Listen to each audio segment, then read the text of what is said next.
It was when I went back to work and got back into life, right?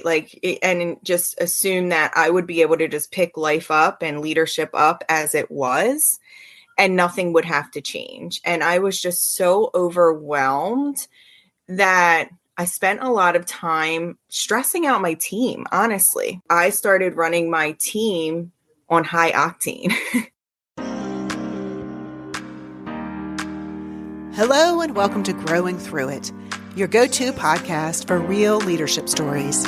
I'm your host, Jen Arnold. In every episode, you'll hear straight talk from leaders who face their own challenges. We'll dive into those whoops moments and the insights that followed. This podcast is about the lessons that refine us, shared to help you confidently lead in your own style. Whether you're looking to steer your team towards success or just seeking a spark of inspiration, you're in the right place. Let's grow through it together. Beth, welcome to the Growing Through It podcast. I'm so glad to have you on today. I'm so excited to be here, Jen. Thank you for having me. Oh, absolutely. It's been a long time coming, but tell me a little bit about yourself. Go ahead and introduce yourself to the audience. It's so funny, right? Whenever you're asked that question, you always directly want to go to your accolades. Mm-hmm. I've been really trying, and since this is so conversational, I've been trying to be intentional around, the intersectionality of all the roles I play. So I'm going to start with, I'm a mom of 4 young children, starting at the age of 10 all the way down to 3. I've been working in worksite health promotion, organizational health now for, I guess it's going on about 20 years. Worked in a variety of settings. When you think about it, the Eagles, Blue Cross, retail, school systems, a lot of different settings. But when you boil it down, it's really just working with people. My background is in public health, so I specialize in population health management. So when I'm working for any one employer or when I'm consulting, really looking at casting the widest net possible so that people can have health equity in their employer settings. Yeah, I like that you're trying to get a little bit more instead of here's the bio. I hate when people read bios. You're like, blah, blah, blah, right? Let's get to who the person is. And you've just sparked an idea for future conversations to open with a different icebreaker, maybe to get to know the guest. So thank you for that. Yeah. And we met, a few years ago, and you were leading then, but you've had leadership roles throughout your career, right? Yeah, I took on a leadership role very early. It was probably 1 or 2 years after college. I started to manage people for a company that I worked for. So it's been a long time that I've managed a team. When I was at the University of Delaware, it was one of the biggest teams that I managed. And through the pandemic, I feel like we should add that now to our CV, right? Not just a big team of women with children through a pandemic. So probably got a lot of leadership learnings during that time condensed. Yeah, that was such a unique time for the world in general, but the world of work, and then for leaders having to navigate that, especially, parents having to deal with that, single people having to deal with that, all of the issues, right, and concerns that leaders had. Now, there was some challenges in your leadership. There's challenges in every leader's journey, but take us to a particularly dark time in your life that you are going to open up about. Yeah, you and I went back and forth a couple of times because I hopefully any leader out there listening have more than just one story to tell in this vein, right? If we're not messing up as leaders, then I don't know that we're doing it right. But one thing that I felt really compelled to talk about was a period of time after I had my 3rd daughter. And I went, I had my typical 12 weeks. At that time, we didn't have paid leave from our employer. So I had kind of exhausted all of my PTO with the leave, somehow scratched together enough time for 12 weeks and went back. And there was a lot of changes. Sorry. I don't mean to interrupt you, but I'm still... you had 12 weeks that was not paid? Like, was there a portion of it that was paid? So you have your 6 weeks FMLA that you're paid. And then I took 6 weeks of my own personal time to round out that experience. And I truly scraped it together. And anyone out here who has been in maternity leave knows what I mean by scraping it together. I neglected my own health going into the maternity leave. I kind of passed off things that I should have been there for to save the days. Like, you had to really be specific about what you were taking time for so that you kept this bank together. Because, with my third child, I knew that by 12 weeks, I would barely be just getting back to being a human. like the first 12 weeks are really just meant, to bond with the baby and learn the baby and get the baby set up. And then you start to hopefully turn that lens onto yourself and start caring for yourself and getting yourself back together. So yeah, I went back after 12 weeks. It was after a holiday season. And what I didn't realize was that I was experiencing postpartum anxiety. And at first it had very distinct signs. Actually, my husband was the one who noticed it about me, and knew I was off, and just sort of my behaviors and mannerisms were different. And he was the one that actually suggested that I go and see a doctor. But in the meantime, while at work, I was just trying my best to hold it together. So and Beth, did it, yeah. when did it start showing up? Like, is there something you noticed when you were on leave, or did your husband notice? Like, when did the first signs of the anxiety pop up? So it was when I went back to work and got back into life, right? And just assumed that I would be able to just pick life up and leadership up as it was, and nothing would have to change. And I was just so overwhelmed that I spent a lot of time, stressing out my team, honestly. Like, that's when you say, what was the dark place? I was experiencing postpartum anxiety, and I was, emotions are so contagious. Like, I started running my team on high octane. And it was, for me, such a, I didn't realize I was doing it at the time. I was just always searching for, what's next. I felt I was out for 3 months.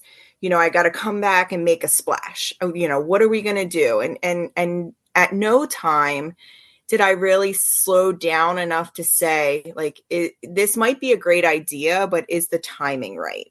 Or this might be a great idea and really impactful, but do I have the right partners or the right buy-in at the table?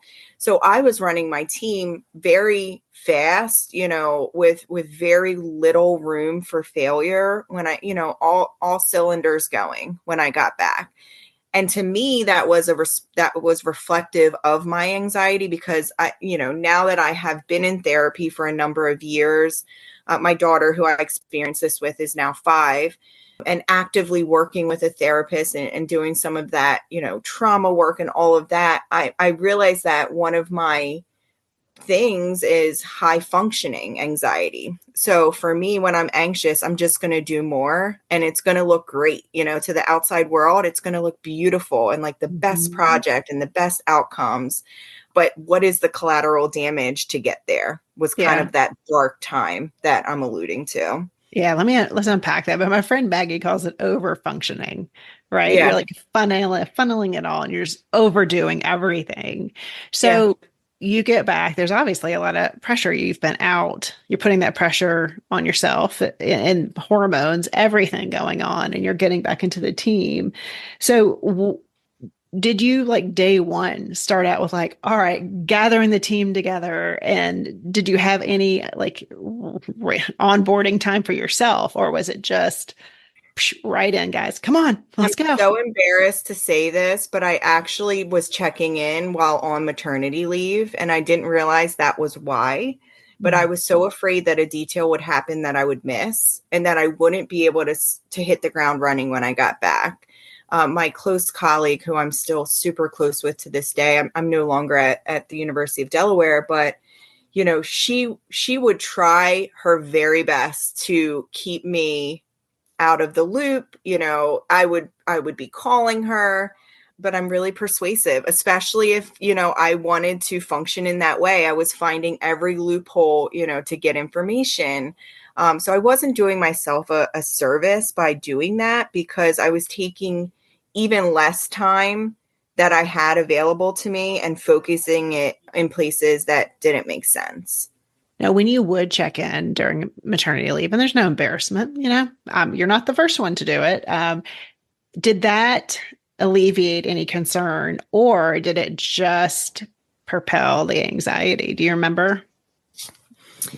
I don't know that I would say that I was concerned, because my team was super strong. I was mostly just didn't want to be left out of the loop. I felt like if I had a say in things, or if I had, my flavor on the way things were going while I was out, I still felt important. I still felt validated. But one of the biggest lessons for me is, and one of the things that I'd love to talk about, and we talk about this a lot now when people go on mental health leave, is I took away the opportunity for them to step into leadership roles because I did not check out like I was supposed to. Yeah. And when leaders do that, it just gets in the way, right? Because then you're going, oh, well, I guess that's the decision, right? Yes. I remember going out on my leave and my direct took over for me. And I remember she was like, there was times I was going to reach out to you, but I stopped myself. Good for you. But I think it is, it's a hard place to be in. So I definitely understand that piece of it. When did anyone call you out? Like, did you notice the team getting any impact from you showing up in this with this? I'm calling it frantic. So correct me if I'm wrong. This kind of high octane energy that you were coming with. Yeah, it was like this velocity of energy. I would say I had a really strong second, and she and I worked side by side on so many things, and if anyone called me out, it would have definitely been her, because she would have noticed. Now, she wouldn't have said something like, you're frazzling us all out or stressing us out. She would probably have used the words, let's slow down and think about this a little bit, or like, let's take a beat on this. And she would do that, in the essence of advocating for her team to say, we don't really have all the details to move forward on that yet. And then I would always, I'm like, oh, you don't have the details? Well, I'll help you get them, right? Because as a leader, you think that is your role, to really mow down the path to help people succeed and get those details. But what I was ignoring was the timing part of things. And sometimes you can only move initiatives as fast as the organization is willing to work with you. And we were moving faster than the organization was in many ways. So while it was beautiful and the product would have been hugely impactful, the organization wasn't ready for it. And so, I would say definitely at times it would be like, let's take a beat on that, or like, let's pivot and maybe think about that in another way. And how are you, especially going back to work, you had the energy you were bringing, and then you went home to now 3 kids and a 12-week-old, right? Like a young baby. How did that energy translate to home? If I'm being completely 100% honest, it would translate into like rage.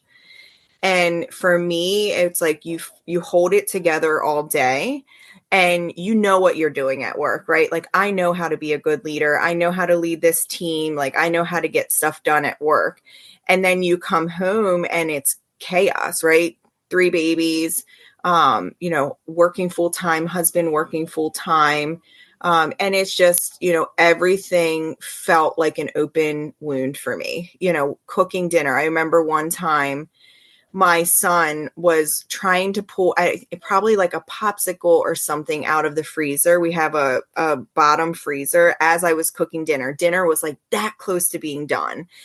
And I just wanted to scream so loud at him, but my anxiety was so high that no voice was coming out. Like I could not bring the words out. And at that point, I really was scared because gosh, if the words did come out, they would have cut like a knife. So in a way, I'm kind of glad that I couldn't find my voice, but it was also very scary.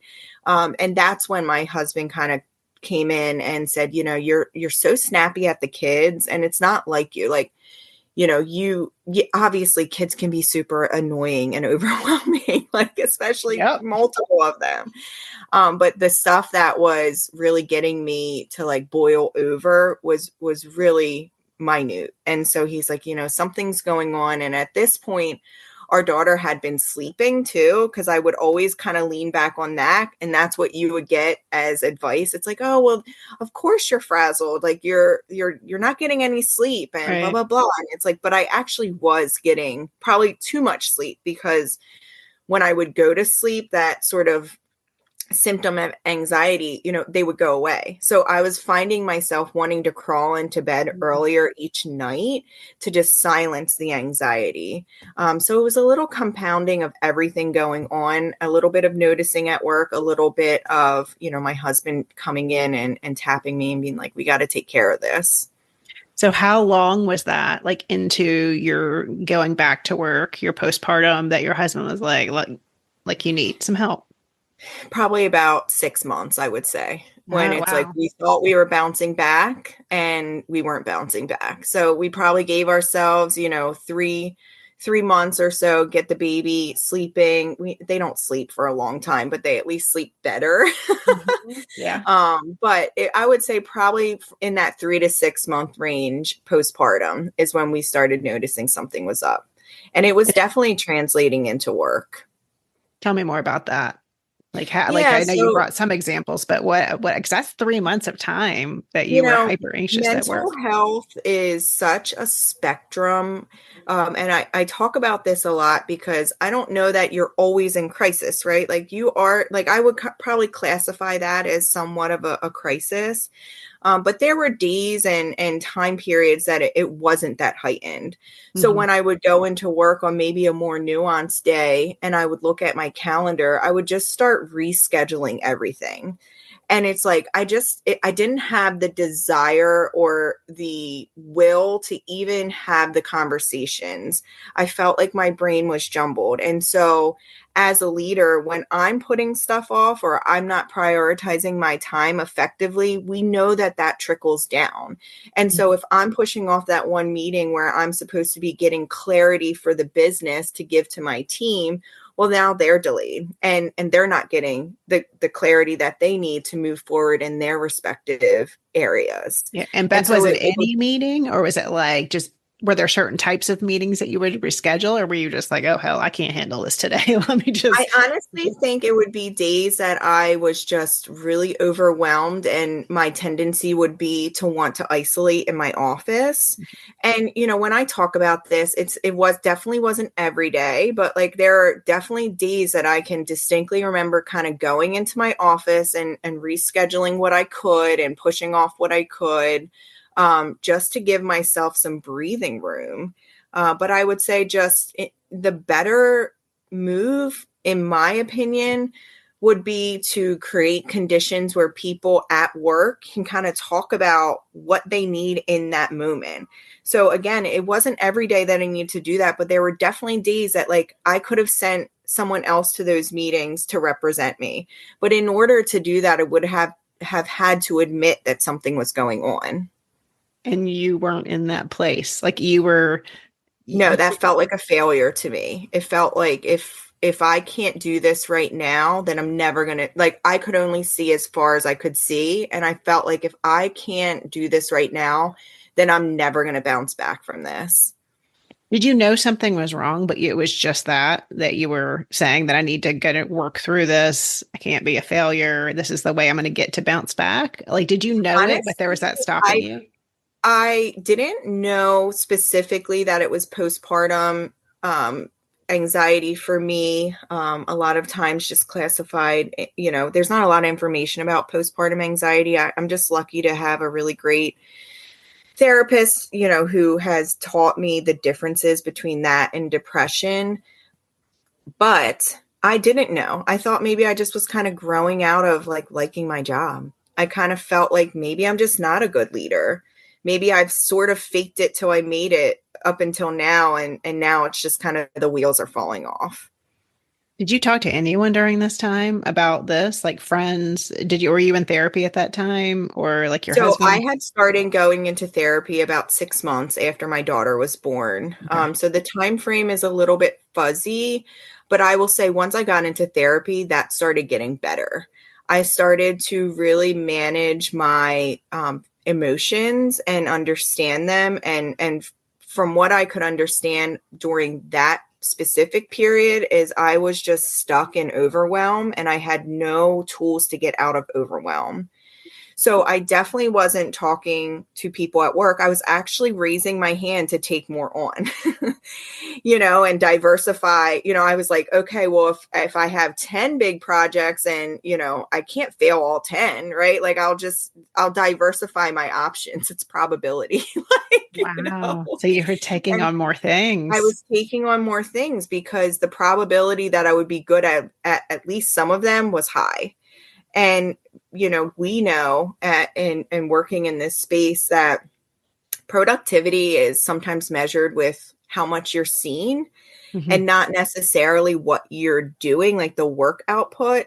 And so at least if I was being seen and I looked put together, then I felt value.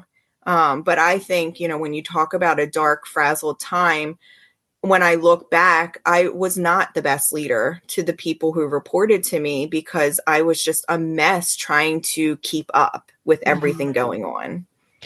So what did that look like? So you said you got around 6 months, your husband, you had the incident with your son, trying to yell at him, but not being able to.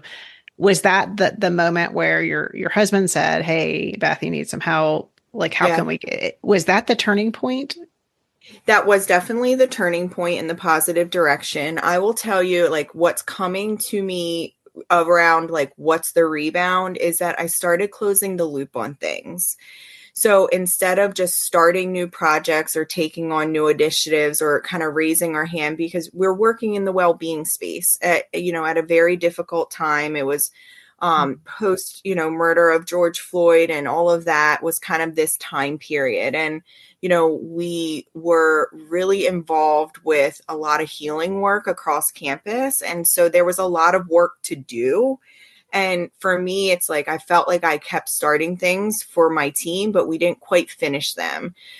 So the rebound for me was really being intentional about closing the loop and sunsetting some things that didn't work. So we actually looked at our data, right? Go figure. We started to look at our data beyond anecdotal data because obviously our type of work, it is a feel good, but we don't know. And we don't know if it's creating lasting behavior change. So we looked at our data that was showing real behavior change and real changes in team environments and the way people work together. And we started sunsetting things, as I shared, that were no longer we actually had a podcast for the university, and it was too early, right? Even though it was a great idea, a great concept, people weren't really listening to podcasts yet in that way for work. And so that's just one example, but we just redesigned the program together. I was really intentional about bringing everybody in to do that work. And it was a lot of work, and it was a lot of, getting emotions on the table and, a lot of unseen workload that I had no idea people were taking on, Mm. and being able to mitigate some of that or shift some of that or translate some of that. And so the rebound for me was really, closing the loop where possible, scaling where it made sense, and sunsetting completely if it wasn't working. And with that, and with therapy and doing all of that, did you ever come back to your team and say, look, this is what's been going on. Now I know. I mean, did you Yeah. get the official diagnosis? And then, like, Yeah, I distinctly remember a time that I had just been out on maternity leave, and then I had taken some additional time And then one of my kids got sick, and we had a really, really big work function that, the whole campus was coming to. And I decided to not go and be home with my kid who was sick, even though I had already kind of taken some extended time. And that was really hard for me to do. And I remember having a conversation with my team afterwards, and someone on the team said, I know that was hard for you, and I'm really glad that you did, because I want to know that when my kid is sick, even if it's something really important at work, that I'm able to be with them when my kid is sick. And I get choked up talking about that, because I really wasn't thinking about them when I made that decision. I was thinking about me and healing the me, and what needed to be done for me to be present with my family. But it had a corresponding goodness to it, where it also gave them confidence and security that they're going to be able to do what's best for them too. Well, it's so funny because like leaders are role models, but we forget that sometimes, right? Yeah. Because we're just regular people trying to do our life and do our work life. And then we forget how much of an impact that has on the people that we lead. So what was the path forward? Like, how do you feel like you kind of regained your sense of yourself and your former leadership? Yeah, the path forward is definitely not a straight line, because you're going to continue to go back to that headspace, because it's what you know. And it's what made, for me, that high functioning piece actually in my biology soothed me, right? Creating that dopamine that I don't have naturally. I also am ADHD as well. So those two kind of work together and mimic each other in a lot of ways. But for me, chaos is a love language. And I know that about myself now, because when you have chaos, it's kind of like this, like, oh, that's exciting. Even though if it ends up being a hot mess at the end, in that moment, your body feels good for it. That's your biology and kind of putting all that together.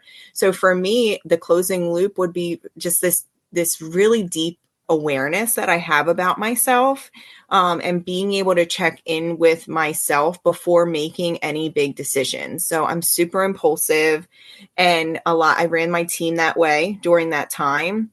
And now I have this self-awareness to check in and say, like, this is a good feeling, and it does really feel good, and it is really exciting. And you'd be hard pressed to find someone that wouldn't say, like, wow, that's really impactful work.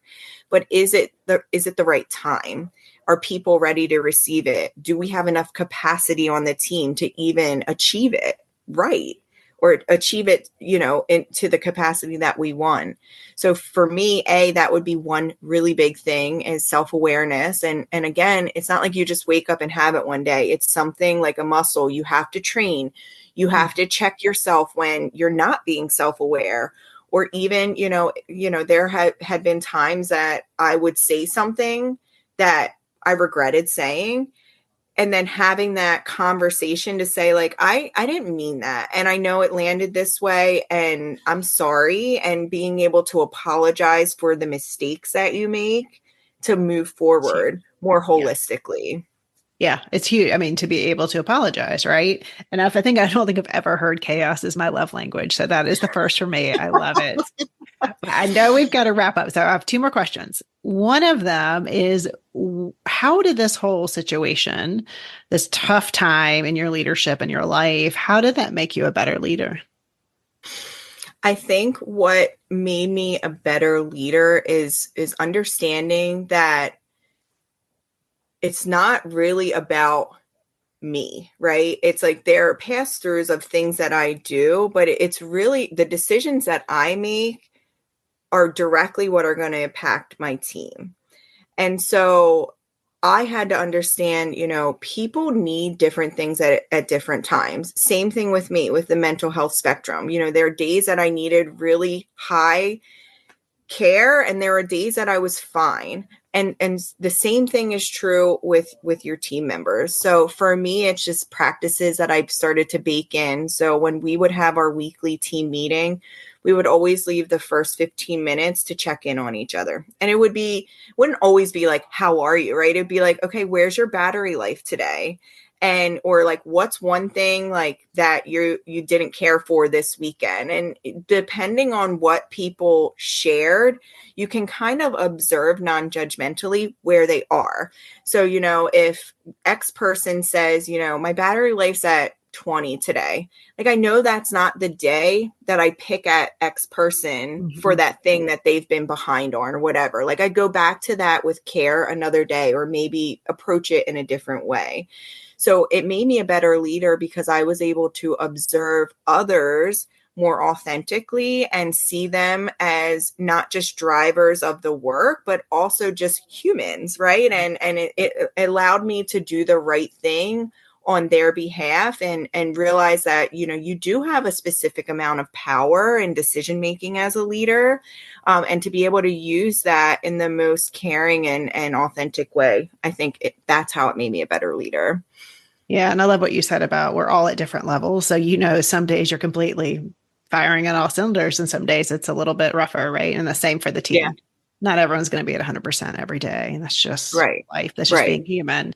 So if you had to give advice to managers, and we're going to say managers coming back from maternity leave, I know everyone's situation is completely different, but let's just say a leader comes back from maternity leave and they find themselves just not feeling themselves.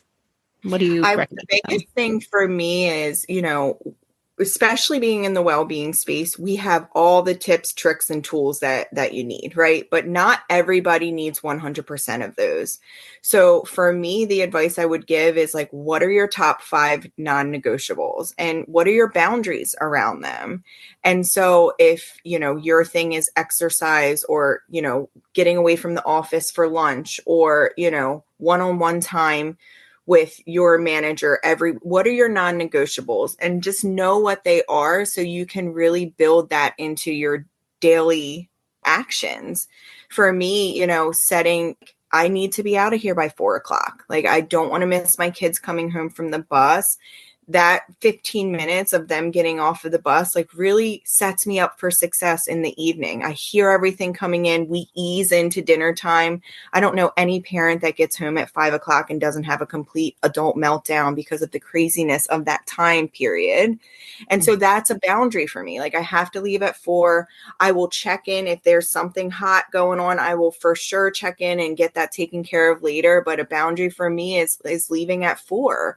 And being able to speak up when someone wants me to go against that.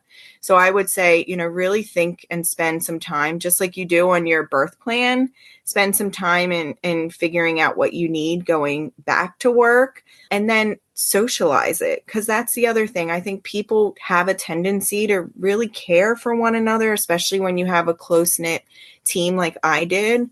And so when I was able to socialize what I need, they're able to socialize what they need. And it doesn't have to be one size fits all. It's really, what are those top things that you need every day to make you feel good and to make this work? Yeah. And again, it's giving your directs the permission, right? Here's what I need. And then it opens up the conversation for them. Yeah. Yeah.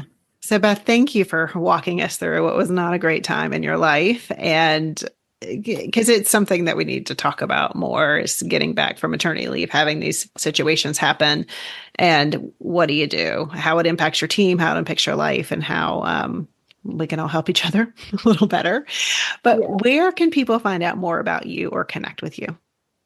So you can find out about me on LinkedIn. So Elizabeth Finkle on LinkedIn. I actually, through the beauty of it all, the beauty of life, I've created a beautiful podcast of my own with my very close friend. So you can find us at trustmebk.com. And I think those are the few places that you can find me. Okay. I will link both of those up in the show notes, and also your TED Talk. So I want to make sure that is in there. So and my TED Talk is linked. And it does kind of have this theme around emotions and understanding, why are they showing up for you? But my TED Talk is also linked on LinkedIn. All right. Well, Beth, thanks so much. I appreciate your time. You got it. Nice to see you, Jen. Thank you for joining us on Growing Through It. I'm Jen Arnold, and it's been a pleasure sharing this time with you. If today's story sparked something in you, don't keep it to yourself. Subscribe to our podcast, leave a review, and share it with your fellow leaders. And remember, each episode comes with a nugget of wisdom that we expand on in our newsletter. So if you're eager to put these insights into action, head over to our website at growthsignals.co and sign up for exclusive content that'll give you an edge in your leadership journey. Keep growing, and I'll connect with you again soon in our next episode. Until then, take the lessons learned and lead authentically.